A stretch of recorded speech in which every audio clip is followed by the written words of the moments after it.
What's poppin', y'all? Welcome to the first official episode of the Secret Series. This is for all of my rebuild sickos who love this stuff as much as I do.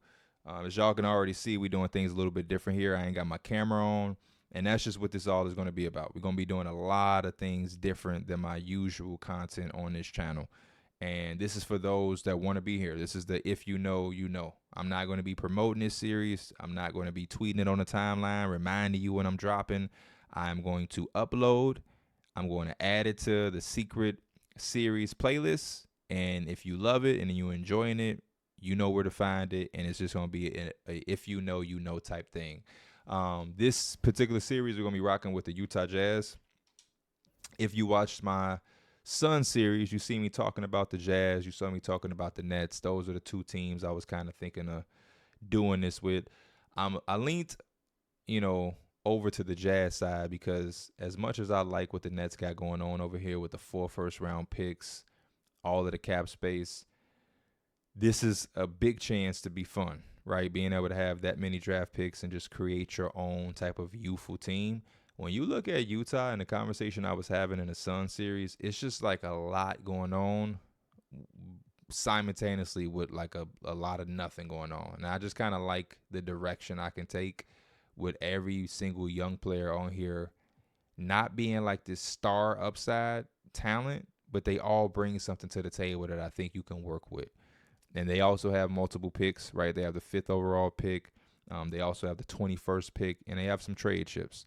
This is a team that I just don't believe Jordan Clarkson is going to be a part of. I don't believe Colin Sexton is going to be a part of. I don't believe John Collins is going to be a part of. And honestly speaking, y'all, if it's up to me, Larry Markkinen won't be a part of it. I'm really intrigued with building something where a lot of these young guys like the Keyonte Georges, the Colliers can, really just run around and play and develop.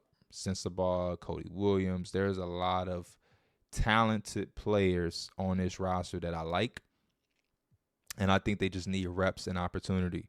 We're going to go over some of those guys and just lay out the vision of what we want to do, and I'm also open up my mind a little bit over some of the ideas I've already had. So when I look at teams like this with so much young talent, one of the things I like to do is go over into their intel, and you just go to the attributes, and you look at a player like Walker Kessler here. He's 23. He's been in the league for a few years now. And one of the things that 2K has as a tool is when you're looking at the attributes, you can see the positional average. So at their position, what is the average overall? And what I like to do is basically compare my young player to the rest of the NBA. And it allows me to see things that they're solid at, things that they're great at, and things that they're extremely weak at. And one of the things I've noticed with Walker Kessler and the rest of these young players is that none of them have like this star upside as far as all of these different things that they are great at, but they all have like 1 or 2 things that they seem to be above average. And I think if you take all of that young talent collectively, you can have something to build with. And when you one day land that true star, that'll be a good surrounding foundation for them. So when we look through Walker Kessler, and we'll do this for a few guys, driving layup is almost on par. Standing dunk is above the positional average. You look at the driving dunk is good. Close shot is almost on par. We know his shooting is not a big strength in his game. Post control is below average, so this is not a guy that I should be counting on to be a monster on the block. Draw foul is low. Shot IQ is low. Offensively, it just doesn't seem like Walker Kessler is going to be there, right? The passing is on par, is above average. I really, really enjoy and like that. But when you're really going to start to see things take a turn for him, pass IQ, pass vision, all of the passing is really there. I can dig that. The interior defense is up 11 on the positional average as a 23-year-old. He's still developing. So this could be a guy that is like, when he hits 25, 26 years old, we may have one of the best defending centers in the entire NBA. And so that's something that I'm going to enjoy, or not enjoy, I'm going to hold on to for dear life. Because, I mean, to be able to have a rim protecting center who interior defense is a 91 at 23 and it's going up, it's just that upside there is phenomenal. And then the perimeter defense for a center is on par already at 23 as well. So able to move those puppies in a pick and roll and different things like that is good. The steal is on par at 23, and then the block is already at 99. The rebounding numbers are both above average. Help defense is above. So with Walker Kessler, and I even have like a little notepad that I track these things with, that's just basically what I would write. I would write that he is above average with the finishing. He is solid with the passing as a big. His struggle is the outside offense, right, at perimeter shooting. And then you have like elite level defense and rebounding at a 23-year-old. So this is a guy that we want to invest into. When you look at some of the athleticism, the vertical, it's not there, but it ain't too far behind. The strength is on par. The agility is a little behind, and the speed is behind. So we basically have a guy that it seems like, is going to be able to play a nice 24 to 25 minutes a night. He's going to give us really elite defense. He's going to be able to finish plays, and he's going to be a monster on the glass. You really buy into that. We go to another young guy on our team. We have Keyonte George. The layup is not there yet, so that's something that we want to strengthen as a area of weakness when we think about his program for his development and what he's going to look like in practice and different things like that. Drive and dunk, way above the average. Close shot is on par. The mid-range shot and the three-point shot are lacking for our liking. We want our guards to be able to shoot the basketball, but again, he's still a young player. He's only 21 years old. This is areas that he'll be able to work on all offseason and during the season next year, getting really good reps and a lot of time on the floor to kind of work on these things. Free throws there. One of the most important things that I love is the draw foul. Being able to be a guard who can get to the paint and have the driving dunk be way above average. You can get to the paint and then also be able to draw fouls, I think, is an underrated skill. Being able to get to the free throw line and generate some easy points for yourself. The passing is on par. The ball handling is on par. Is it there yet at 89? No, but it's not that far away at 82. Speed with ball being 85, again, allows me to understand that he can put some type of pressure on the paint with his speed and also being able to draw those fouls and finishing with the dunks. The pass IQ is there. Pass vision is nice. Got to get this offensive consistency up. We need somebody that will be able to rely on game in and game out on the offensive end. The perimeter defense, above average. You love that for a 21-year-old guard. A lot of times guards come in and they can't guard, so to be able to have that is intriguing, especially when you look at how well Walker Kessler can defend that paint. Help defense is up. I love when players know how and when to help. And then athleticism is all on par. The speed is there, the agility is there, the strength is there, the vertical is there. And so there's, again, some foundational pieces to work with. And in my notepad with him, Keyonte George, I wrote passing, draw foul, speed, and defense. So, some quality things. Kyle Filipowski. One of the things that I noticed when I was looking at Kyle Filipowski was he is more so a power forward. And our positional breakdown, they have him as the backup to Walker Kessler. I envision him potentially playing in the front court with Walker Kessler. I think they will be a good duo on the floor together, and I think their weaknesses are hidden when they're on the floor together. So I'll walk y'all through. You see Kyle Filipowski, the finishing and driving layup is on par. Standing dunk, on par. Drive and dunk, basically on par. Close shot, close enough. Mid-range and three-point shot, on par and above average. This really, to me, complements Walker Kessler's weaknesses of not being able to shoot and be a threat on the perimeter. That size at 6'11", Kyle Filipowski being able to space the floor and knock down those shots, I think would be super, super beneficial playing with Walker Kessler. I think Walker is a guy that should be on the floor with four guys who have the ability to knock down shots, and then also being able to finish around the rim. If he has to have those small spurts of being the center, going small and playing without Walker, I think that'll be really, really good. Post hook and post game is on par a little bit. Post control is there. The post fade is there. Draw foul. pass accuracy, I think, is brilliant. It's 71 to 64. He's well above average.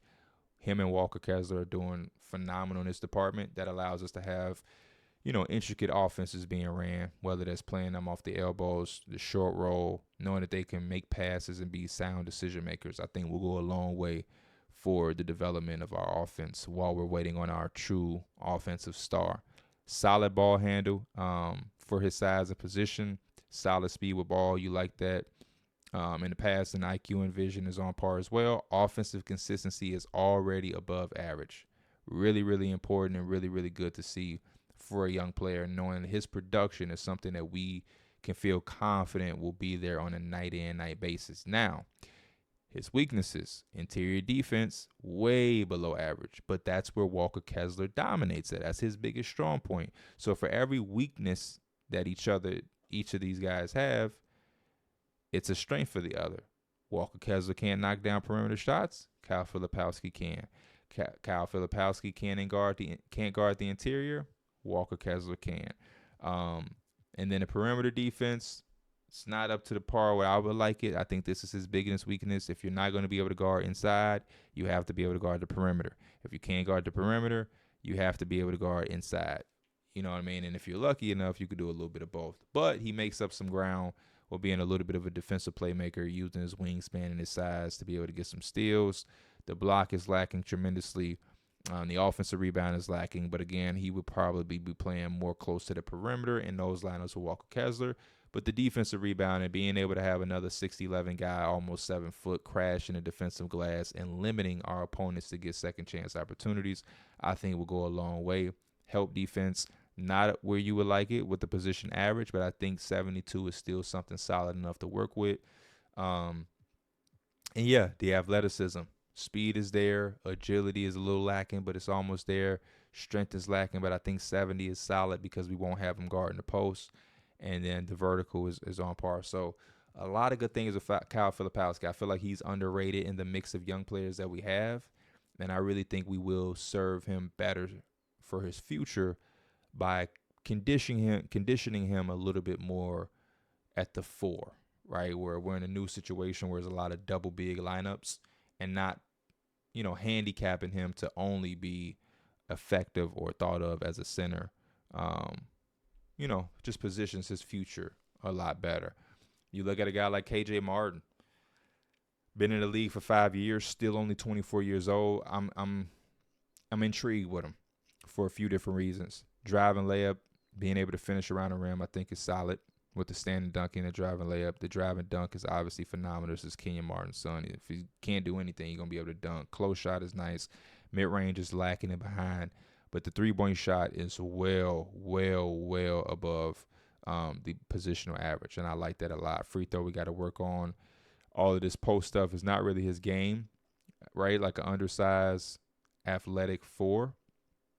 But the ball handle was nice. The speed with ball is intriguing.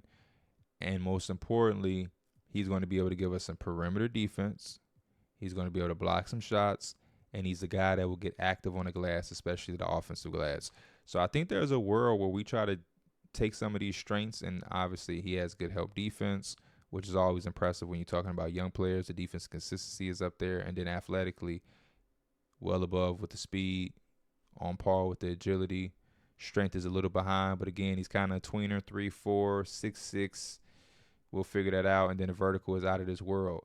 So you use he's probably the best athlete we have as far as athleticism, as a whole. Fast, high jumping, and has enough strength for what we'd ask him for. So using some of those strengths, I think there's a world we try to figure out a role for him to come off the bench and be just like this go-go gadget guy who can do a bunch of different things defensively, where he's guarding the perimeter, guarding 3s, guarding 4s, but being able to be a weak side helper to block shots, being able to be a guy that can contribute on the glass, and then every once in a while, having enough ball handle, speed with ball to grab and go and push a little bit.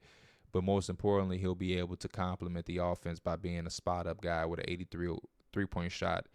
That's going to be real nice for those corner looks. So being able to put him in a corner, catch and shoot, crash the glass from the corners for tip back dunks and different things like that, and then being an athlete in transition, there's a world where we allow him to really carve out an identity for himself as a young forward in the league. So I like KJ Martin and what he can potentially bring to the table. Bryce Sensabaugh is one of the guys that I like in theory, but when you look at his strengths, his weaknesses compared to a lot of the others we have, he has a long way to go. He's already 6'5", undersized at the small forward position. Driving layup is significantly behind. Driving dunk is behind. He's not a legitimate athlete. The close shot is nice. The mid-range is nice. For the shooter that we want him to be, the three-point shot is lacking tremendously. If you're not going to be able to knock down this shot, you have to be able to put a ton of pressure on the rim. And I just don't have the confidence that he's going to be able to do that. And with how we're going to run our offense and the players that we have currently and the players that we want to be able to bring in one day, his best trait being, the mid-range shot with the level of player that he is just not ideal for us right now. Love the free throw making. Post fade is nice considering that he's a guard, small forward. Draw foul is a little behind as well. So that goes with him not being able to penetrate. And then the passing, to be able to create a play for somebody else is going to be important for this offense and how we want to play, and knowing that we don't have a star right now. Ball handle solid, but again, speed with ball 65. It's just he doesn't have anything that blows you away. The defense is lacking. The offensive consistency is lacking. The pass vision ain't there. The defensive playmaking isn't there. Rebounding for offensive possession, I guess, is solid. Defense is solid, but just not enough in comparison to a lot of the others. Speed is behind. Agility is behind. Who is he going to guard as a small forward position? It's going to be very tough hiding a 6'5" small forward who is taking a lot of mid-range shots. So, again, we ain't writing them off, but when you talk about finding traits and different things of each of our young players' games that we can build on and that we feel confident to say this can be your lane or your role, it's hard to find one for Bryce right now. It's very hard to find one for Bryce. When we look at Isaiah Collier, or Collier, however you pronounce it, I've heard a bunch of different ways.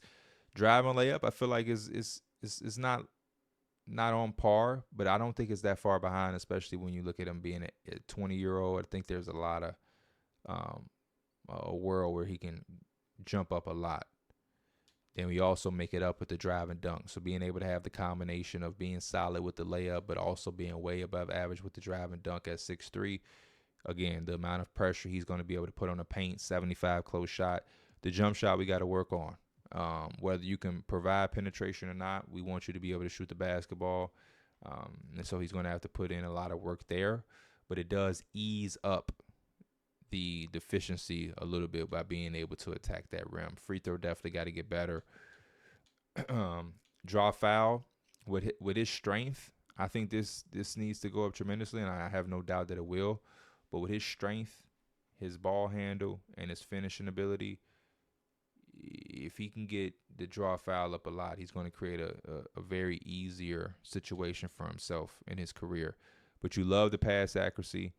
You love the ball handle. Speed with ball isn't there, but you make up for that with strength. Pass IQ is there. Pass vision. Is it at the average? No. Some of my guards, I give the guards a little bit of grace because their comparison for the positional average is, a position that's really dominating in the NBA right now, which is the guards. Perimeter defense on par. Important. We got two guards with him and Keyonte George, who defense is on par with their position average already as 20 and 21-year-old guards. That's going to go a long way for this team.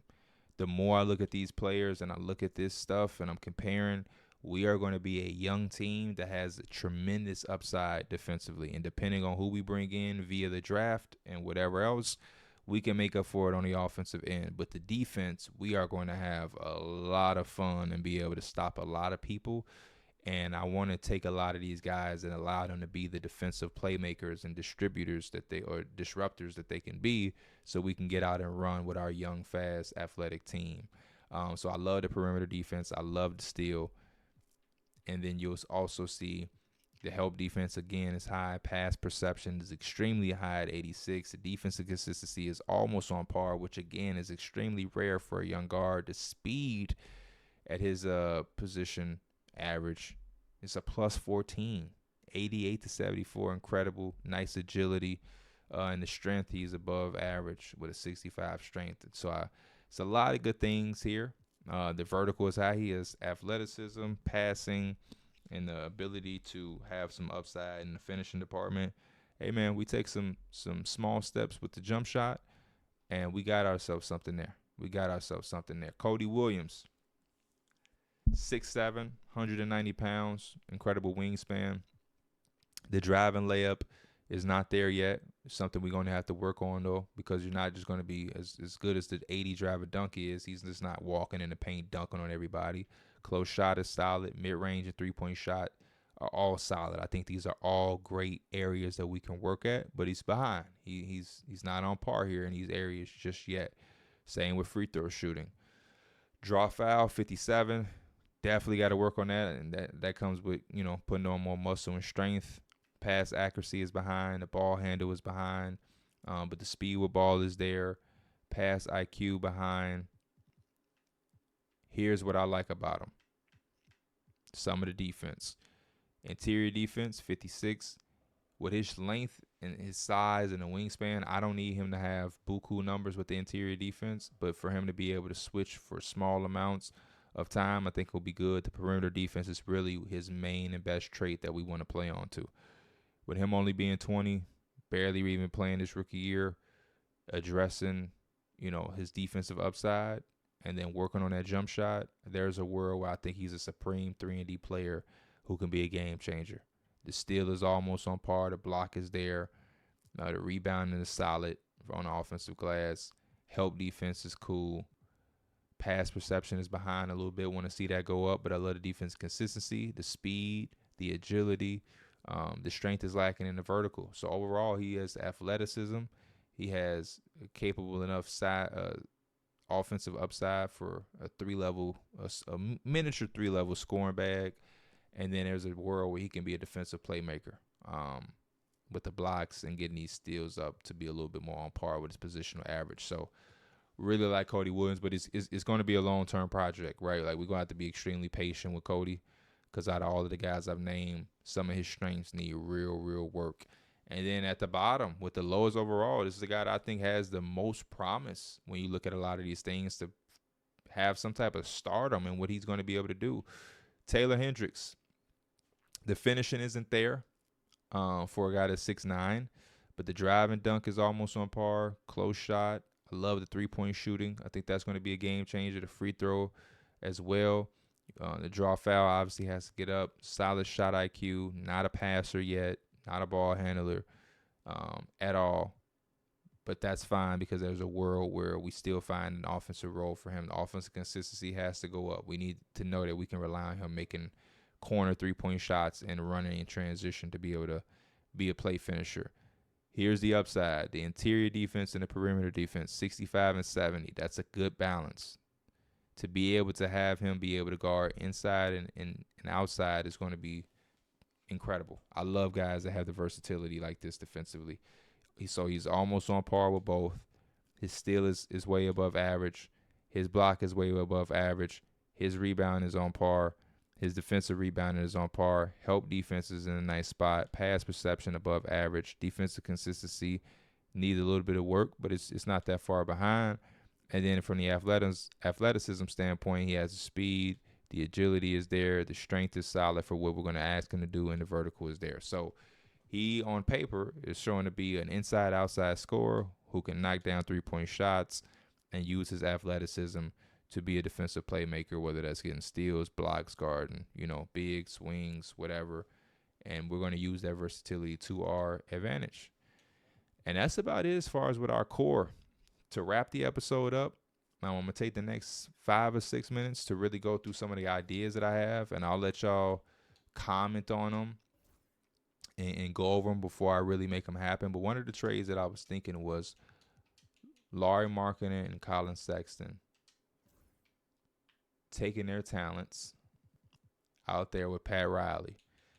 And all we want, because my main thing is being able to clear minutes and give opportunity to my young guys.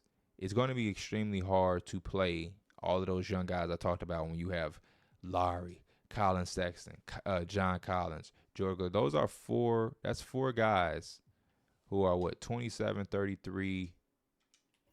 How old is Sexton? 26, and we got 28. So all of these guys are 26 and above, making real money, deserving real minutes. That's four guys that we got to allocate at least 20 minutes to. All of these guys are 20-plus minute players in the NBA. And that all of those minutes to those four guys, that takes away minutes for George, Collier, Bryce, Cody, Hendricks. Like, this takes away minutes for everybody. So we got to clear up some of that opportunity so that these guys can get on the floor in a year that's going to be a lot focused on development. We just really want the money to match. Terry Rozier come through. We're also going to have Duncan Robinson, his big contract, come through. And all we need left is around $7 million. So Kyle Anderson come through. And y'all give us the 19th overall pick. And this is all we going to do. And we might give y'all. Do they have any other picks over here? Yeah, we'll give y'all 2 seconds. Because I don't want to bring in 5 draft picks. I don't have that much room to bring in all of those young guys. So I'm going to just give them some of these second-round picks that I don't value that much, because with this trade, I would now have 3 first-round picks, which would be the 5th, the 19th, and the 21st. And then if you look at it from the Heat perspective, I mean, the Heat ended up having a nice team where you can go like Tyler Hero. You then go Colin Sexton in the backcourt with him. And you go Lowry Markkanen at the 3, Bam at the 4, Ware at the 5. You got Wiggins coming off the bench with Mitchell and Highsmith. You still got Jaquez and Jovic to figure out if you want to trade or do whatever. The team goes crazy. Or you go Tyler Hero, Andrew Wiggins, Larry Markkanen, Bam, Ware, and you have a guy like Colin Sexton as your 6th man, which will be a role that he'll be better fitted on. And all you really have to do is give us some expiring deals of guys that ain't even playing for you and you don't care about, and give us his 19th overall pick. And you get an all-star level forward, a 6-man, level guard who, in the right circumstance, could even start. And we're able to clear out some minutes. We would get Terry Rozier and we would probably buy him out and release him. We would keep Duncan Robinson for his shooting prowess, being able to have him in the shooting. With the shooting he could bring to our team, our young team, would be very, very nice, especially for our guards. And then Kyle Anderson would be a vet that's just in the locker room. You know what I mean? And we would probably try to flip him later or figure something out. I've been trying to find teams for Larry Markkanen. Don't want to overdo his value. You know what I mean? Like, Larry Markkanen ain't hot on the market right now, but I'm also not trying to undersell myself and just give him away. You know what I mean? I need some type of draft capital, and the Miami Heat would have it to where we would be able to have the 3 picks in the first round. Another team and a situation I was thinking about was the Pistons. Like, this is never going to be a crazy free agent destination. They're too good to think about the lottery. You know what I mean? They're not going to have any thoughts of being a team that's going to have a top 5 pick anytime soon. But you look at Tobias Harris's 1-year deal at $26 million. And I mean, they even have enough to bring on Sexton. This is a trade that I wanted to do with just Lowry. And, they don't have the 2025, but the 2026. And then you also have, if not for that pick, Jaden Ivey. What type of deal could we do where we gave them Lowry, and in exchange, all we wanted was Toby and Jaden Ivey. And Jaden Ivey could come be that offensive star in our system that we are looking for. We probably won't get in the draft at 5. As much as I like Trey Johnson, Carter Bryant, some of the other options I'm thinking about at 5, you look at Jaden Ivey and the things he has compared to his position average, and this is a guy that could be a star offensively on a team like ours, where all he has to do is really worry about offense. We would surround him with defense, rebounding, a little bit of playmaking, but driving layup, he's well above average. Driving dunk, he's well above average. The mid-range and the three-point shot is on par, if not above average. The draw foul is already way above average. Shot IQ is there. Passing, I think, is good enough. Ball handle is way above. Speed with ball is way above average. Hands and pass IQ is there. Offensive consistency is almost there. Interior defense is above average. Perimeter defense is almost on par. And the steal, like, hey, all his shit is lined up perfectly to where it's like the traits are there. 90 speed. Position average is 79. Agility is above average. Strength is on par. Vertical is above average. Like, we would just give him the ball and allow him to run wild. And thinking about the Pistons and the playoff success that they had, it's evident that, you know, I'm sure they love Jaden Ivey, but they don't need him, and it's in a weird position where you would have to extend him. You know what I mean? And you also want to bring it back Schroeder. You got to give Jalen Duren an extension.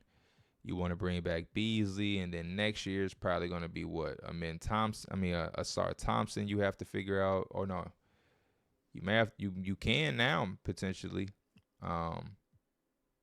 So it's like you get a free opportunity to add a Larry Markkinen who doesn't take the ball out of Cade's hands. He gives you more size in the front court. He's already tied up for 4 years, so he ain't leaving no time soon. And you just replace Ivy with what you replaced him with during the playoff run. Tim Hardaway Jr. can stay another year, or Malik Beasley. You got Ron Holland in the wing. So those are just some of the ideas. I like the Heat trade.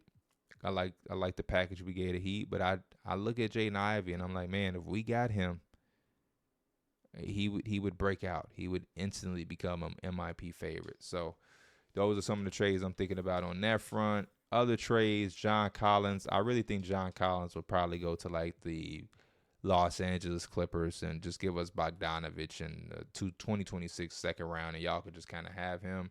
And then I don't know what's going to happen with Clarkson. Have not found a trade or anything in mind for him yet, but I believe he wouldn't be that hard to trade. Last year on this deal, off the bench, firecracker score, microwave. These are usually the easiest guys to kind of give away to a contending type team that needs a little scoring punch. But that's the breakdown, man. Gave y'all a nice little 30-minute breakdown of the team, my thought process, what I'm looking to do. The draft lottery is mirrored to the real life one. So when we do get to the draft and everything, we'll be working with the actual draft. And next episode, we'll start to dive into some of those moves, whether that's the Larry trade or the John Collins trade. And then before you know it, we'll be in the NBA draft selecting new pieces to add to this little core that we have, this defensive and athletic core, and trying to go into the draft finding some offensive upside to complement and make sure we have a nice little balance. So as always, I appreciate y'all. And again, this is the Secret Series. I can't say that enough. This is not a video or a series that you keep up with by following me on Twitter. This is have to know. If you know, you're subscribed, you're checking that playlist, and you're on the lookout for everything related. So appreciate y'all, love y'all, and I'll see y'all in episode 2. Peace.